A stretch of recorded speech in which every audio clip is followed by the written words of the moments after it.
I want you to do something a little radical right now, like wherever you are listening to this. Yeah, just take a second. Exactly. I want you to literally unclench your jaw. Just let it go.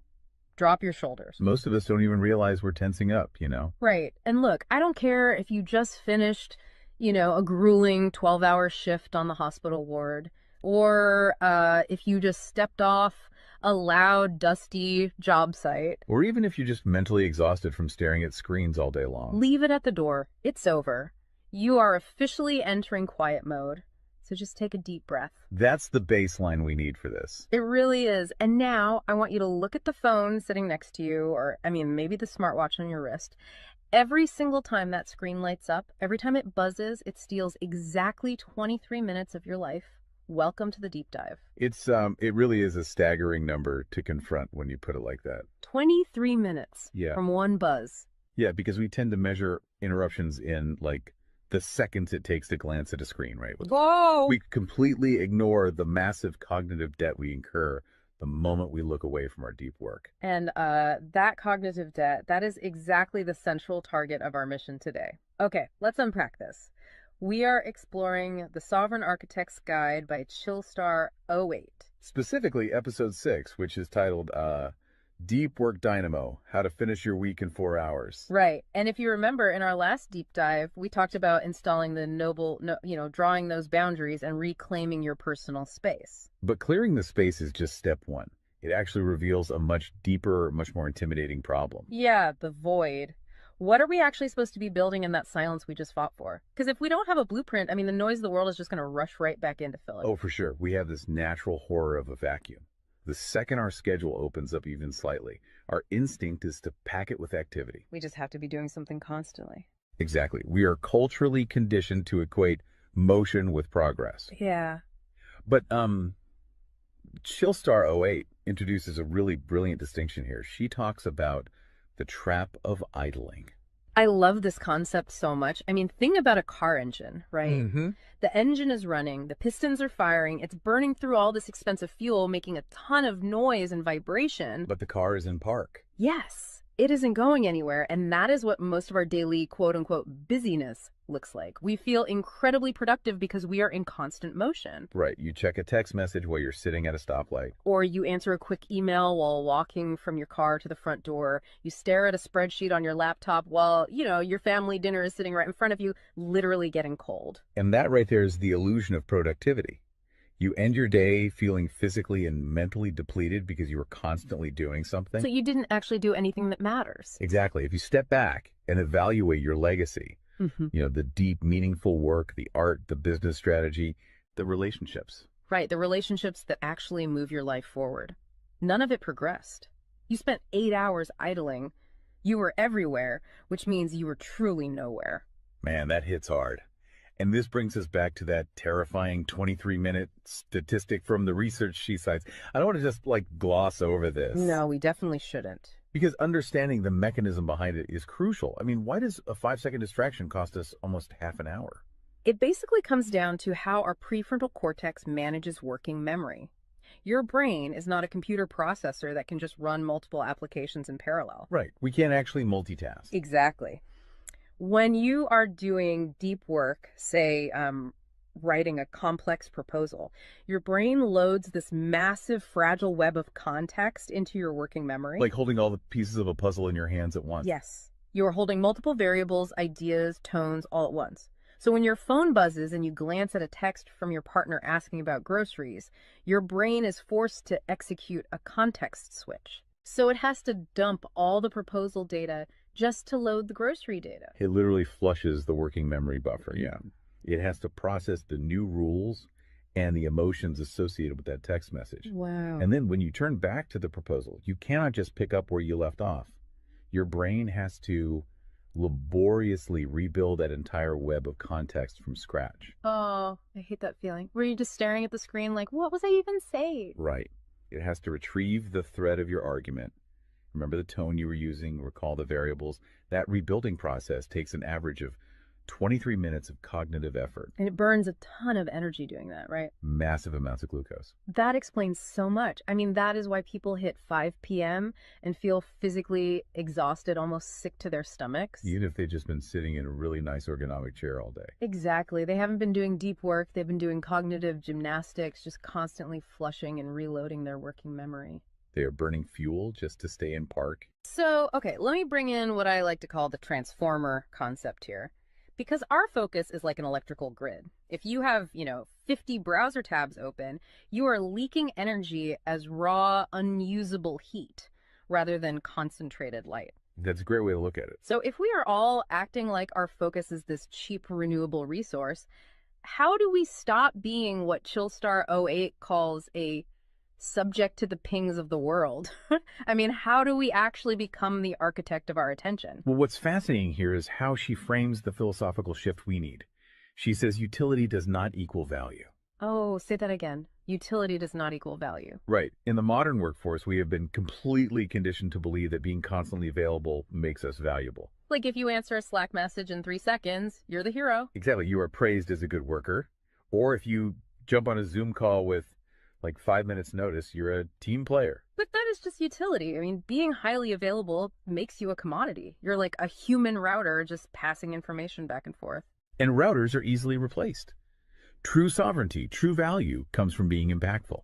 You simply cannot make a deep, lasting impact if your attention is constantly fractured by the agendas of other people. Yeah, when you operate like that human router, you are spending your finite, precious Mondays executing someone else's script. You're a subject to the pings of the world. Okay, so we know the biology of why this destroys our focus, and we understand the philosophical trap of, trying to be too available. But how do we actually fix the mechanics of our workday? We have to build the deep work dynamo. Right. So think of your attention like water pressure. If you poke 50 tiny holes in a garden hose, open browser tabs, email notifications, group chats. The water just trickles at the end. Exactly. You cannot wash a car with a trickle. You're just making the driveway wet. That's true. So the Dynamo Audit she lays out, it's about putting a high pressure nozzle on that hose. It narrows the opening to create a stream powerful enough to actually blast through the dirt. And the first step in that audit is auditing the physical environment itself. She calls it analyzing your signal-to-noise ratio. Okay, so visualize your workspace right now. She asks you to determine if it is a sanctuary or a transit hub. Let's be honest. Most of us are operating in transit hubs. A transit hub is a place of constant arrival and departure. People walking by, announcements over the loudspeaker, just a blur of motion. Yeah, and you can't build a legacy in a train station. But we need to push past the basic phones are distracting advice, right? Because our listeners already know that. Oh, absolutely.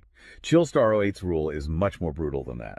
She says if the phone is even sitting on your desk, even face down, it is acting as a parasite on your cognitive grid. A parasite, just by being in the room. The research supports this entirely, by the way. The mere presence of a smartphone in your visual field, even if it is completely powered off, measurably reduces your cognitive capacity. Because your brain is having to actively expend energy to ignore it, right? Exactly. It is running a background process that just keeps saying, don't check the phone, don't check the phone. That is energy being actively stolen from your primary task. So sovereignty literally begins the moment you physically remove the device from the room, put it in a drawer down the hall. Close the door. Make the physical environment quiet. But okay, let's say you've done that. That doesn't stop your own brain from creating internal noise, right? Like trying to juggle 5 projects at once. How do we fix the internal wiring? That brings us to the second pillar of the audit, which is the batch wiring rule. This directly addresses the danger of switching fatigue, which we touched on with that 23-minute penalty. Right, the cognitive glucose burn. Yeah. When we attempt to multitask, like writing a creative brief, then pausing to check inventory levels, then answering 3 customer service emails. And then trying to go back to the brief.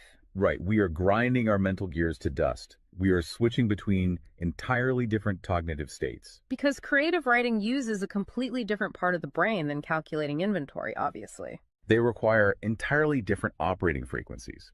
So the batch wiring rule dictates that you must group similar tasks together based on their cognitive load. Okay. And you do not switch the current until that specific type of work is completely done. You do all your deep analytical thinking in one high voltage And burst. then you save all your reactive administrative stuff for a separate lower voltage block later in the day. Precisely. It's all about staying in one gear. Like if you are driving up a really steep hill, you don't constantly shift between first gear and fifth gear. You lock into the gear that provides the right torque and you just ride it out. That's a perfect analogy. But okay, here's where it gets really interesting. This leads to the third pillar of the audit, and this is where I actually need to seriously push back on the source material a bit. She calls this the zero access window. Ah, yes. This is usually where the resistance starts for people. Because it sounds impossible for a normal person. She says you cannot just plan to be focused, right? You have to legally schedule it. You have to lock in one sovereign hour. Yeah, 1 hour where you are legally dead to the outside world. No boss, no family, no, hey, do you have a second for a quick question? Just you and the blueprint. It's extreme, yes. But let's do a reality check here. I mean, I see how that works for a solo digital entrepreneur or a freelance writer.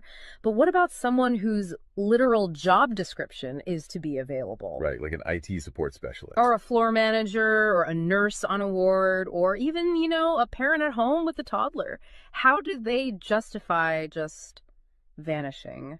It feels like this advice only applies to a very specific, privileged type of worker. That is the most common and, frankly, the most valid hurdle to this entire system. But we really have to look at how the principle scales, and we have to look at the internal psychology of the worker. Okay, walk me through that. First, let's address the context of Chillstar '08's own life. She is not some solitary monk living on a mountain. She is a wife, a mother, and a grandmother. Oh, wow. Okay. Yeah, and she runs a luxury travel agency and a digital marketing business. Her entire professional and personal life is built around communication and client management. She probably receives hundreds of legitimate demands on her attention every single day. So she is really in the thick of it. She isn't just speaking from some ivory tower. Far from it. She implements the zero access window because of those demands, not in spite of them.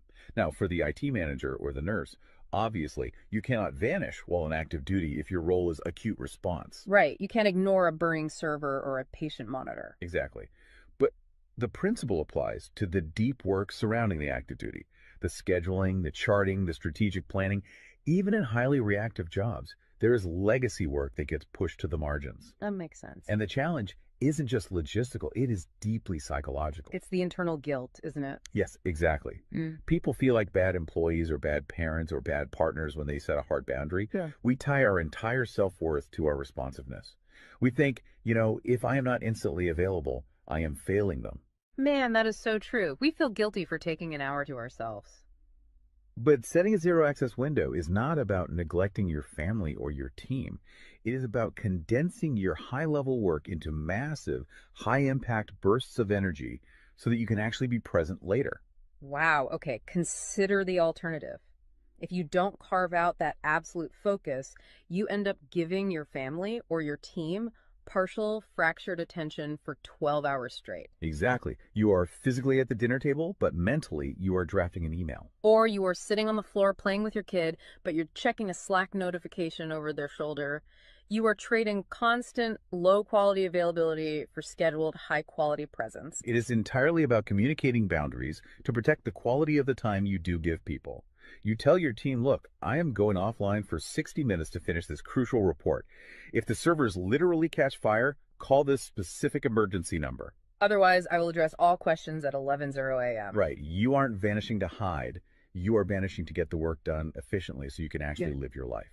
Which brings us to the ultimate why behind this entire system. Because once you fight through that guilt, once you build this 4-hour fortress, you have to know what it is all for. It's not just about becoming a hyper-efficient robot. No, because if you use these tools just to do more of your boss's busy work or to take on 3 more stressful projects, you have entirely missed the point. You are just speeding up the treadmill. If we connect this to the bigger picture, the destination we are driving toward is a concept she calls passive magnetism. Okay, break down passive magnetism for us, because it sounds a bit abstract. Think of it as the gravity your work generates when it is undeniably good. Most people operate with active desperation. They're loudly networking, constantly posting, aggressively chasing clients or promotions. Just relying on sheer volume to get noticed. Right. Passive magnetism is the exact opposite. It is the ability to attract results, clients, wealth, legacy, or respect through the undeniable quality of your deep work. Because you actually took the time to build something substantial rather than just talking about building it. Yes, when you engage the deep work dynamo, you produce work so concentrated and so valuable that it acts as a magnet.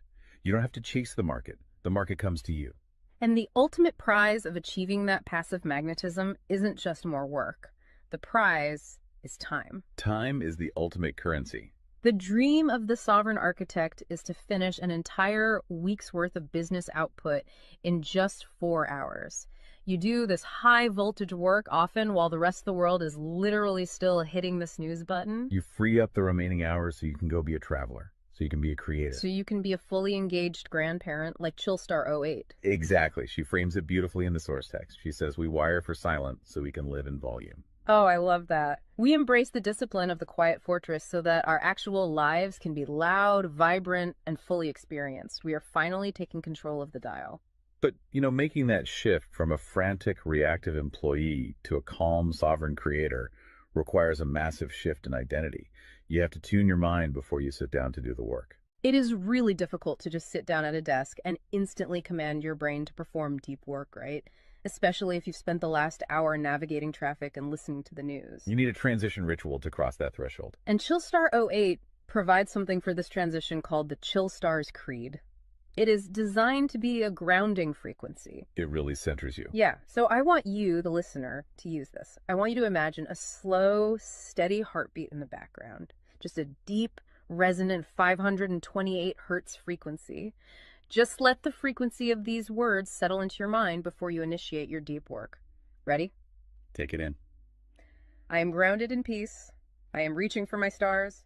My light is my own. I am a star and I will shine bright. I will reach for the sky. I release what was. I embrace what is becoming. Using a creed like that is just such a powerful behavioral trigger. It really shifts your state. When you speak those words, even just internally, you are consciously reminding yourself that your light, your focus, your energy is your own. It does not belong to your inbox. This does not belong to the algorithm. Right. You are releasing the frantic energy of the morning and embracing the sovereign focus of the architect. So we always want to translate this high-level theory into ground-level reality for you. We don't want you to just listen to this and go right back to idling. Definitely not. Here's your 1% install. This is your micro-win to take action on this deep dive immediately. Tomorrow morning, before the world starts demanding your attention, before you check a single news site or open your email, I want you to set a timer for exactly 60 minutes. Put your phone in another room entirely. Yes, physical distance. Do not open any extra browser tabs. Pick one legacy task, just one, and flip the switch on your very first sovereign hour. And be prepared for it to feel incredibly uncomfortable at first.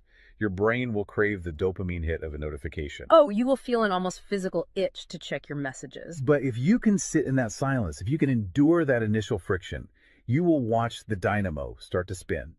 You will enter that flow state, and the old blueprints of hustling and grinding will be completely burned away. And look, if you want the actual templates to automate this piece, the specific tools and step-by-step guides to build the system out completely and protect your location-independent freedom, you can join the Sovereign Fortress on the Chillstar 08 school community. All the blueprints are there waiting for you. They really are. As we wrap up this deep dive, I want to leave you with one final thought to explore on your own. We have spent this entire session talking about the mechanics of work. We've talked about condensing your week's output into just 4 hours of pure, undistracted focus. But if you actually achieve that, you're going to be faced with a beautiful, kind of terrifying question. What's that? Who are you going to become in the remaining 164 hours of your week? What if your true legacy has absolutely nothing to do with what you produce while you are busy, but entirely to do with who you are when you are finally completely silent? Wow. Unclench that jaw. Drop those shoulders. Step into the quiet. Go be great and flip the switch. We'll see you on the next deep dive.